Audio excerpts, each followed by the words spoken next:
চেয়েছিল, সেলিব্রিটি হতে চেয়েছিল, যাদের নেম হবে, ফেম হবে, অর্থ হবে, টাকা হবে, সবাই তাকে সম্মান করবে। আল্লাহ বলবেন, আমি তো তোকে সম্মান দিয়েছি, তুই তো সমাজে সেলিব্রিটি হয়েছিস, প্রতিষ্ঠিত হয়েছিস, তোর আজকে জান্নাত দরকার নাই, তুই জাহান্নামে চলে যা।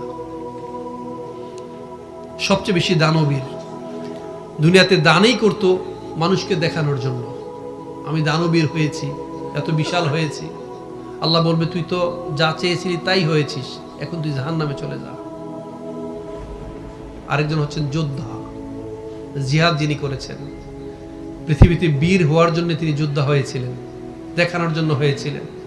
মানুষ আমাকে বীর বাহাদুর বলবে, আমার ছেলে সন্তানদেরকে বীরের সন্তান বলবে, সমাজ আমাকে মূল্যায়ন করবে, আমি মুক্তিযুদ্ধের সার্টিফিকেট পাবো, মাসে মাসে ভাতা পাবো। যাদের মধ্যে এই ইচ্ছা আকাঙ্ক্ষা ছিল থাকবে, তাদেরকে আল্লাহ বলবে, যা জাহান্নামে চলে যাও। এই তিন শ্রেণীর মানুষ থেকে যেন আল্লাহ আমাদেরকে রক্ষা করে। সবাই বলে আল্লাহ যেন আমাদেরকে, যখন যেহেতু পৃথিবীতে আসছি চলেই যাব, যাওয়ার আগে যেন আমাদেরকে পরিশুদ্ধ করে ভালো মানুষ হিসেবে তৈরি করে, জান্নাতি মানুষ হিসেবে তৈরি করে যেন আল্লাহ আমাদেরকে নিয়ে যান। জালিম যেন না করেন, আমরা যেন জুলুমের শিকার না হই, এবং জালিমের মতো যেন আমরা আচরণ না করি। আমরা সবসময় আল্লাহর ভালোবাসা চাই, এবং আল্লাহ যাদেরকে পৃথিবীতে ভালোবাসেন তাদের ভালোবাসা চাই।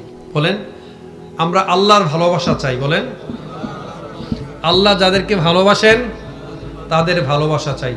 আপনারা ভালো মানুষ হিসেবে থাকবেন, পরিবারটাকে একটু গুছিয়ে রাখবেন। আপনাদের বউ স্ত্রী যারা আছে এদের সাথে জুলুম করবেন না, এদের সাথে আচরণ খারাপ করবেন না, ঠিক আছে?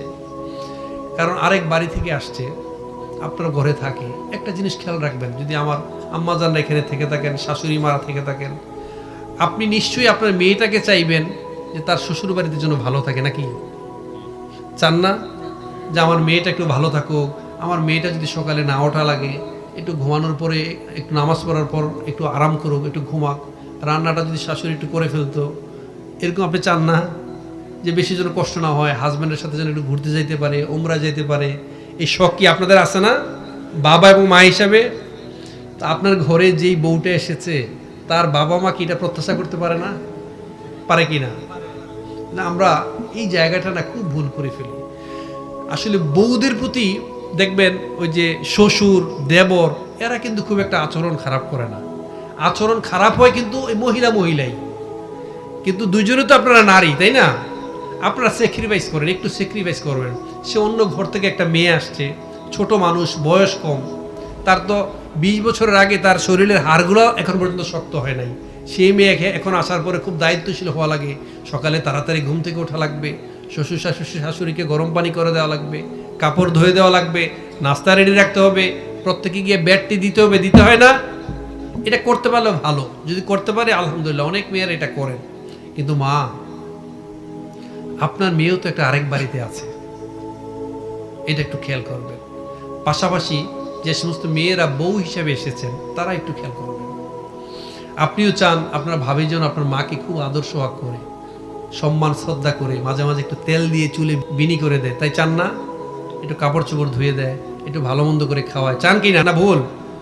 চান। যদি আপনি এইটা চান, আপনার ভাবি আপনার মাকে কেন করছে না? তাইলে তো বোন, আপনাকেও আপনার শাশুড়িকে শ্বশুরকে একটু দেখশন করতে হবে। তবে একটা চেক অ্যান্ড ব্যালেন্সের মধ্যে রাখবেন। হ্যাঁ, আপনি আপনার মেয়েটাকে দিয়ে যা করাতেন, বা আপনি আপনার মাকে দিয়ে যা করাতেন, ঠিক শ্বশুর বাড়িতে গেলে এই কাজটাই